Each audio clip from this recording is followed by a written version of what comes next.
Hello hi नमस्कार सगळ्यांना श्री स्वामी समर्थ. मी शीतल ॲस्पायरंट शीतल या यूट्यूब चॅनलमध्ये आपले खूप खूप स्वागत करते आहे. तर आता फक्त 2023चे 2च दिवस शिल्लक राहिलेले आहे. तर आज उद्याचा आहे रविवार म्हणजे 31 डिसेंबर आणि परवा म्हणजे 1 जानेवारी 2024 म्हणजे आपलं नवीन वर्ष सुरू होत आहे 2024. बघता बघता 2023 हे कसं आलं आणि कसं जातंय हे कळलं पण नाही आहे. तर आपल्याला आता नवीन वर्षाची सुरुवात छान प्रकारे करायची आहे. तर तुम्ही कशा प्रकारे नवीन वर्ष साजरं करणार आहात?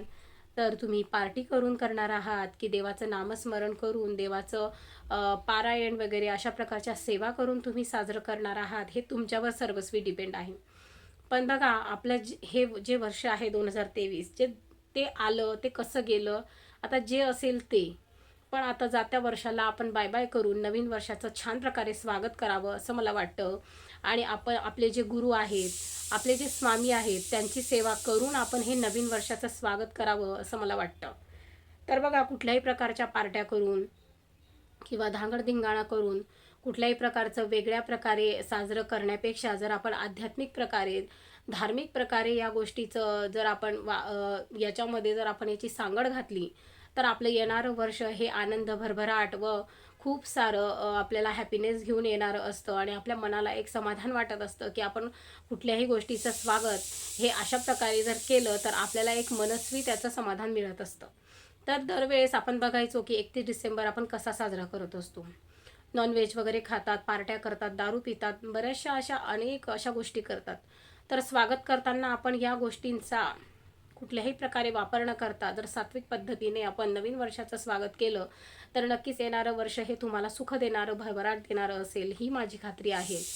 तर तुम्ही येणाऱ्या वर्षाचं स्वागत जर स्वामी सेवेने केलं तर तुमचं येणारं वर्ष स्वामी सुखाने समृद्धीने ऐश्वर्याने भरून देतील. तुमच्या सगळ्या इच्छा मनोकामना स्वामी 2024मध्ये नक्कीच पूर्ण करतील. फक्त तुमची कर्म चांगली ठेवा, परिश्रम करा. कर्म चांगले ठेवली तर कुठलीही गोष्ट ही आपल्यापासून जास्त काळ दूर राहू शकत नाही.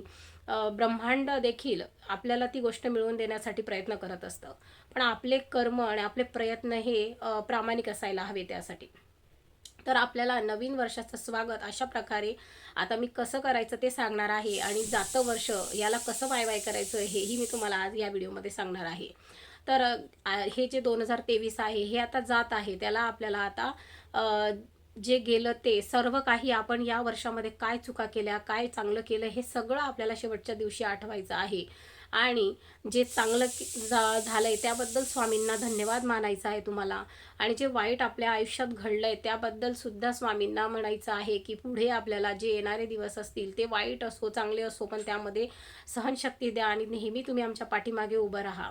वाईट घडलं चांगलं घडलं ते आपण परत आणू नाही शकत, पण आपल्या हातात ज्या गोष्टी आहेत त्या आपण पुन्हा चांगल्या पद्धतीने करू शकतो. जर आपल्या हातून काही वाईट गोष्टी घडल्या असतील तर त्याबद्दल आपल्याला स्वतःच्या मनाला देखील कळलं पाहिजे की आपण हे वाईट केलंय तर पुढे आपल्याला असं वागायचं नाही. अशा अनेक गोष्टी जर आपल्या हातून काही चुका घडल्या असतील, खूप अशा चुका घडतात माणसाच्या आयुष्यामध्ये, तर त्या चुका आपल्याला नवीन वर्षामध्ये पुन्हा करायच्या नाही आहेत. त्या चुका आपल्याला नवीन येणाऱ्या वर्षामध्ये टाळायच्या आहेत. आणि येणारं वर्ष आणि जाणाऱ्या वर्षातल्या चांगल्या गोष्टी आपल्याला लक्षात ठेवायच्या आहे, आलेले अनुभव आपल्याला लक्षात ठेवायचे आहे आणि त्या अनुभवांवरतीच आपल्याला पुढचं आयुष्य पुढचं वर्ष आपण कसं स्पेंड करणार आहोत, काय करायचं आहे आपल्याला पुढच्या वर्षामध्ये, काय टाळायचं आहे, हे सगळे अनुभव आपल्याला एकत्रित करून नवीन वर्षाचं स्वागत करायचं आहे. आणि येणाऱ्या वर्षामध्ये ह्या कुठल्याही गोष्टी आपल्याला परत रिपीट करायच्या नाही आहे, ज्यामुळे आपल्याला त्रास होतो, ज्यामुळे आपल्याला दुःख येतात, ज्यामुळे आपण मागे पडतो, आपली प्रगतीमध्ये आपल्याला अडथळे येतात, अशा सगळ्या गोष्टी आपल्याला नवीन वर्षात टाळायच्या आहेत. आणि जाणारं वर्ष हे आता जातं आहे, त्याचा शेवटचा दिवस आहे, म्हणून त्यालाही भरभरून जगून घ्या. तो एक दिवस 2023चा शेवटचा दिवस म्हणजे 31 डिसेंबर तो परत तुम्हाला अनुभवायला बघायला मिळणार नाही आहे. तर येणारं नवीन वर्ष ची उत्सुकता आपल्याला लागलेली असते. म्हणून जाणाऱ्या वर्षात सुद्धा स्वामींना प्रार्थना करा की हे जसं गेलं असेल तसं स्वामी, पण तुम्ही ह्या गोष्टी या वर्षामध्ये माझ्याकडनं करून घेतल्या त्यासाठी धन्यवाद. त्याच्यामुळे स्वामींचे धन्यवाद माना आणि नवीन वर्षाच्या स्वागताच्या तयारीला लागा. नवीन वर्षाची सुरुवात ही तुमच्या गुरूंच्या सेवेने करा. तुम्ही ज्या देवाला मानता त्या देवाच्या पूजेने करा. म्हणजे कसं, तुम्ही जर हरीचे भक्त असणार, स्वामींचे भक्त असणार तर तुम्ही नवीन वर्ष हे त्यांच्या सेवेपासून सुरुवात करा. त्याचबरोबर तुम्ही शिवभक्त असणार तर तुम्ही शिवजींच्या आराधनेने त्यांची पूजा करून नवीन वर्षाची सुरुवात करा. तुम्हाला 1 जानेवारीला सकाळी लवकर उठून सूर्याला अंघोळ वगैरे करून सर्व आटपून आपले कामं सकाळची आपल्याला सूर्याला अर्घ्य द्यायचं आहे पाण्याने. नवीन सकाळ ही आपल्याला बघायची आहे. नवीन सूर्योदय जो होणार आहे तो आपल्याला बघायचा आहे. सूर्याला अर्घ्य द्यायचा आहे, तुळशीला पाणी द्यायचं आहे. त्यानंतर मंदिरात जाऊन देवाचा आशीर्वाद घ्यायचा आहे. जमलं तर शिवलिंगावरती पाणी अर्पण करून त्यांचा जलाभिषेक करायचा आहे. शिवजींची मनोभावे पूजा करा. म्हणजे जे तुम्हाला शिवभक्तीमध्ये माहीत आहे त्या सगळ्या गोष्टी तुम्ही पहिल्या दिवशी वर्षाच्या पहिल्या दिवशी सुरुवात करू शकता आणि आपल्या वर्षाची सुरुवात ही अशा छान प्रकारे धार्मिक प्रकारे तुम्ही तुमच्या म्हणजे जे देव मानता त्यांच्या आराधनेने त्यांच्या उपासनेने तुम्ही सुरुवात करू शकता. त्याचबरोबर तुम्ही स्वामी भक्त असणार तर स्वामींच्या सेवेने तुम्ही त्या दिवसाला सुरुवात करा. सकाळी लवकर उठून आपलं सकाळची कामं लवकर आटपून देवाची पूजा करत असताना स्वामींना अभिषेक करा. तुमच्याकडे मूर्ती असेल तर घरातल्या घरात. आणि त्याचप्रकारे स्वामी सेवेमध्ये तुम्हाला माहिती आहे स्वामी सारामृताचा पाठ आहे. त्याचबरोबर स्वामींचा षडाक्षरी मंत्र श्री स्वामी समर्थ हा तुम्हाला 11 माळी जपायचा आहे आणि एक पूर्ण स्वामी सारामृताचं पारायण तुम्हाला पहिल्या दिवशी करायचं आहे म्हणजे 1 तारखेला.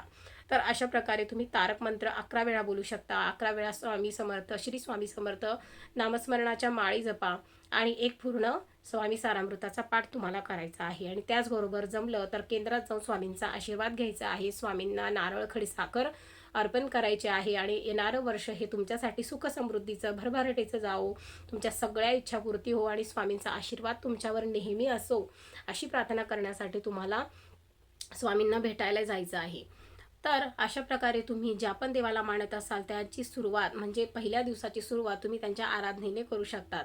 अशा प्रकारे तुम्हाला नवीन वर्षाचं स्वागत छान धार्मिक पद्धतीने सात्विक पद्धतीने करायचं आहे. या दिवशी तुम्हाला कुठल्याही प्रकारचं तिखट नॉनव्हेज वगैरे न खाता तुम्ही जर सात्विक भोजन केलं म्हणजे तुम्ही गोडाचं करा, देवाला नैवेद्य दाखवा, तुमच्या आराध्य दैवताचं पूजन करा. त्या दिवशी तुम्ही दानधर्म करू शकता, मंदिरात जाऊन तुम्ही पूजन करू शकता. त्याचबरोबर तुम्हाला पहिला दिवस हा सोमवार असल्यामुळे 1 तारखेचा त्या दिवशी स्पेशल आपल्या शिवजींचा दिवस असल्यामुळे तुम्हाला पांढरं काहीही दान करता येऊ शकतं. त्या दिवशी पांढरे वस्त्र दान करा, तांदूळ दान करू शकतात, पांढरी फुलं तुम्ही देवाला अर्पण करू शकतात. अशा प्रकारे हा दिवस स्पेशल आहे म्हणून तुम्ही त्या दिवशी दानधर्म करा. तुम्ही अनाथ आश्रमात जाऊन गायींच्या आश्रमात गोशाळेत जाऊन तुम्ही गायींना दान करू शकतात. लहान मुलांच्या आश्रमात जाऊन वृद्धाश्रमात जाऊन तुम्ही त्या लोकांना मदत म्हणून काहीतरी निधी देऊ शकतात. तुम्हाला जे काही देणगी तुम्हाला जिथे देऊ वाटते तिथे तुम्ही करू शकतात. म्हणजे अशा प्रकारे तुम्ही नवीन वर्षाची सुरुवात ही छान आणि धार्मिक पद्धतीने करू शकतात. बघा या समाजामध्ये चांगलेही लोक भरपूर आहेत पण ज्या चांगले लोक आहेत अशा चांगल्या लोकांची गोरगरिबांना गरजूंना खूप गरज आहे. त्याच्यामुळे मदतीचा हात म्हणून तुम्ही या सगळ्या गोष्टी त्यांच्यासाठी करू शकतात. तर याच्याने काय होईल की तुमच्या नवीन वर्षाची सुरुवात ही परोपकाराने पण होते आणि एक आत्मिक समाधान तुम्हाला याच्याने मिळत असतं. आपले कुठल्याही प्रकारचे दोष आपल्या कुंडलीत असतील आपल्या जीवनात असतील ते दोषही हळूहळू या गोष्टींनी मिटत असतात. तर दान देण्यासारखं कुठलं मोठं पुण्य नाही आहे. त्याच्यामुळे दान करणं हे सर्वस्वी खूप चांगला असा मार्ग आहे आपल्याला आपल्या दोषांमधून मुक्त होण्याचा किंवा आपला पुण्यसंचय करण्याचा. अशा प्रकारे तुम्हाला जे पण योग्य वाटते जितकं योग्य वाटते तुम्ही या दिवशी पहिल्या दिवशी करू शकता. नाही तुम्हाला बाहेर कुठे जमलं तर तुम्ही घरात बसून फक्त तुम्ही देवासमोर गोडाधोडाचा नैवेद्य दाखवा, घरामध्ये छान प्रकारे देवाची सेवा करा, तेही तुम्ही तुमच्या पद्धतीने करू शकता. तर अशा प्रकारे तुम्हाला पहिल्या दिवसाची सुरुवात ही खूप सुंदर आणि छान सात्विक पद्धतीने धार्मिक पद्धतीने करायची आहे. आणि त्यानंतर काही गोष्टी तुम्हाला म्हणजे आपण म्हणत नाही का की मी काहीतरी निश्चय करेल या वर्षामध्ये मला हे करायचं आहे ते करायचं आहे. तर असे निश्चय करा की जे तुम्ही पूर्ण करू शकतात. स्वतःसाठी एक्सरसाइजचे निश्चय केले जातात पण ते 2 दिवसासाठी असतात. असं करू नका. कुठलाही निश्चय संकल्प हा असा करा की तो तुम्ही पूर्ण केलाच पाहिजे आणि मनोभावे निष्ठेने करा.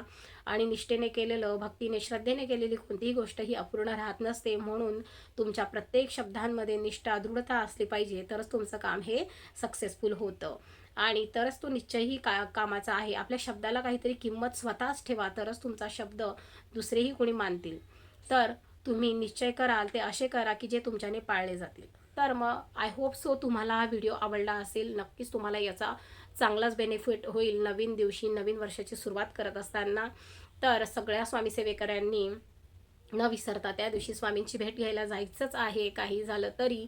आणि नाही जमलं तर घरी तरी स्वामींची सेवा तुम्हाला नक्कीच करायची आहे. शिवभक्तांनी सुद्धा मंदिरात जा, शिवजींचं दर्शन घ्या, एक लोटा पाणी चढवा शिवजींना, बेलपत्र चढवा, जे तुम्हाला शक्य आहे तशी त्यांची भक्ती करा.